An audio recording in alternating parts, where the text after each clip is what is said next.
Lyttelton Energy Transition Society. Tēnā koutou katoa, ko Wendy Everingham tōku ingoa. Hello, my name's Wendy Everingham and I'm the co-chair of the Lyttelton Energy Transition Society. Wendy, would you mind just moving that way a wee bit so you're just a little bit closer? You've got a lovely soft voice and I'm half deaf. Is that better? Yeah, thank you. Okay. So if anyone didn't hear that, my name's Wendy Everingham. Brilliant. And I'm the chair of it. Okay. So what is the Lyttelton Energy Transition Society? It's a Lyttelton not-for-profit charity and we have a vision to be a zero-emission, sustainable, resilient community with equitable access to energy. We've been operating since November 2023 and just to show you a few of the things that we've been doing in our community, we've been running a series of solar cafes to upskill people about electricity and energy in general, renewable energy. We've been running a bi-monthly speakers series where we get experts from around the area to come and talk to our community about these topics. So far we've got 41 paid up members in our community. We've also helped, there was a local emergency hub expo in Lyttelton last year, so we were giving residents ideas of how they can be more energy resilient in their own homes.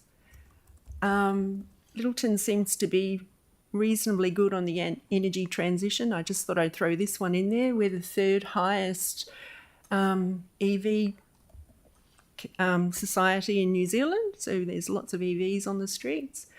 And the most interesting one that we've been involved with of late was we were selected as part of the first ever community energy pilot in New Zealand. So 7 community organisations in Christchurch plus one in Selwyn and one in Oxford were selected to go on a program that was run by Orion, Ariake and the Community Energy Network. So all of them are supportive of trying to make community energy happen in New Zealand. So why is all this happening? Why are people focusing on community energy?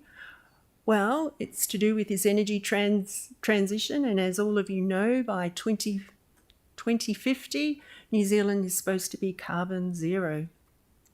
So what does that mean? That means we have to move away from these fossil fuels and to more renewables. So that means that we have to double the amount of electricity generated that we have now in the next 26 years. So the only way we can do that mainly is with renewables. So when renewables start coming into our electricity system, it changes the focus of everything. How the system runs is completely different to how it runs now. So this new world that we're entering into gives opportunities for everybody to be part of the electricity market. So not only the big gentailers, the retailers, the lines companies, the consumers, but the community as well. And that is where LETS is focusing. We want Lyttelton community, as well as all other communities throughout New Zealand, to have the opportunity to have community energy. And so if you look around, there's so many resources that aren't utilised, and for community, that's rooftops. So we're looking at how we can put solar on rooftops in Lyttelton so that the community can once again go back to having local ownership and control of electric assets, which it did have in the beginning. And at the same time, by having these community energy supplies, we'll be improving the resilience locally and we'll be able to share those cheaper prices with our communities and hopefully create more efficient use of energy as well. So I've just thought, in New Zealand at the moment, there's very few community energy projects, but there are some, and I thought you might like to know. Up in the North Island, there's a group called Energise Otaki, and they have installed a community wind farm on a council facility. So what happens with that program is that the electricity that Energise Otaki earns, or the money they earn from selling their electricity to the grid, goes into a community fund, and they then support their community to either change diesel generators to having solar panels and whatever.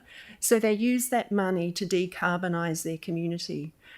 The other group of people in New Zealand who have got into community energy are quite a few of the Marais.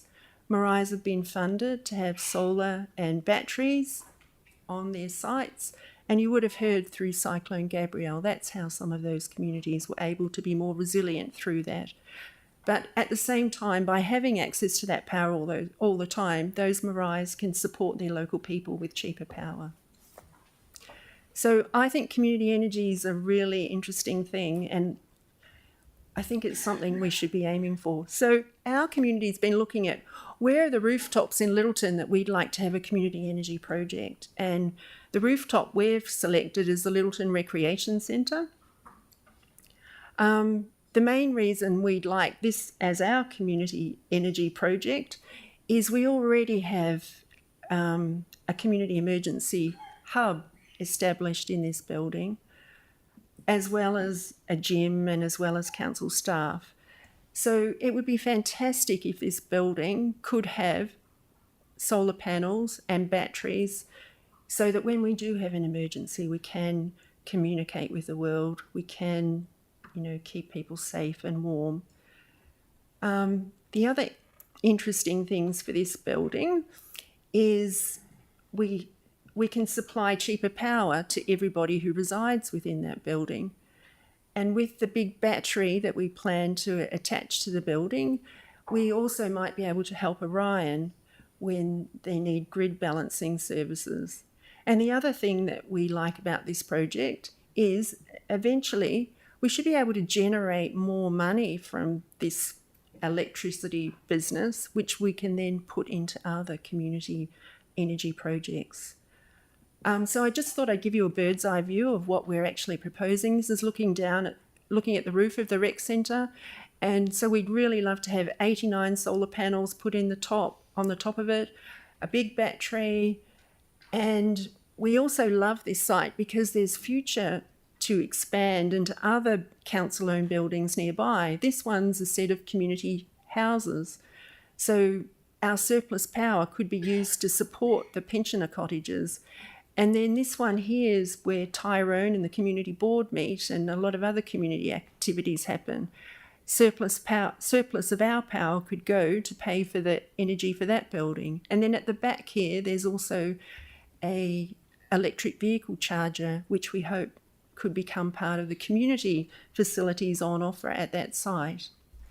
So why I'm here today, I don't know if any of you have heard of community power or whether it's on your radar or not, but I think it would be great for this to be in your long-term plan.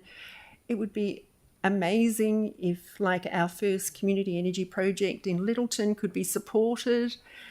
And then it would be even more amazing if you could support all the other community emergency hub buildings around Christchurch to enable community energy to be right through Christchurch. And I think it would be an amazing project for the council to be involved with. It should be a win-win for everyone.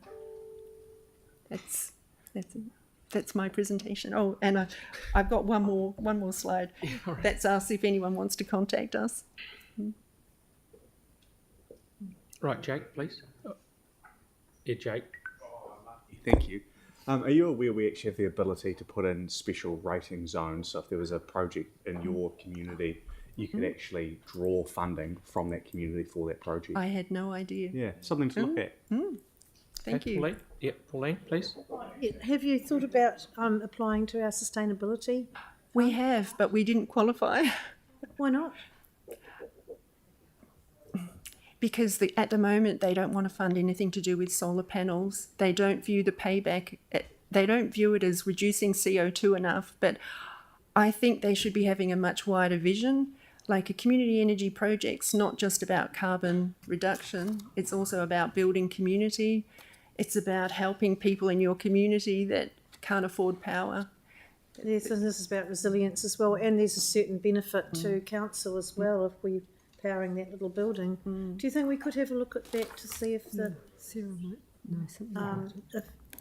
if the criteria is correct for I that think fund? Sarah knows something about the fund. Is that right? I just say it wouldn't fit with the fund, but that doesn't mean we shouldn't organise it. But we also have a project that is ongoing at the moment, looking at the potential for solar panels across council facilities, and this is a council facility that could qualify for one of those anyway as part of a council program.